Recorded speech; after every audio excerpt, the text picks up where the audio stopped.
சென்னை வால்டாகிஸ் தியேட்டரில் 1945இல் நடிகர் வி.கே. ராமசாமி அவர்கள் நாடகம் நடத்தி வந்தார்.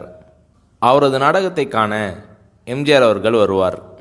ஒரு நாள் காணும் பொங்கல் என்பதால் நாடகத்தில் நடிக்காமல் ஊர் சுற்றி பார்க்க போய்விட்டார் வி.கே. ராமசாமி அவர்கள்.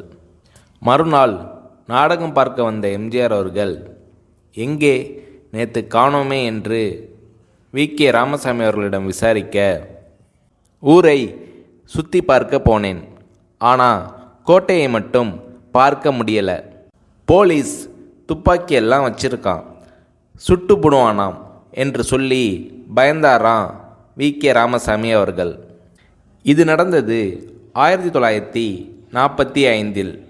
அப்போது எம்ஜிஆர் அவர்கள் சின்ன சின்ன வேடங்களில் சினிமாவில் நடித்து வந்த காலம். 1977இல் எம்ஜிஆர் அவர்கள் தமிழக முதல்வரானதும் எம்ஜிஆர் அவர்களை மரியாதைக்காக வீட்டில் பார்க்க சென்றார் வி.கே. ராமசாமி அவர்கள்.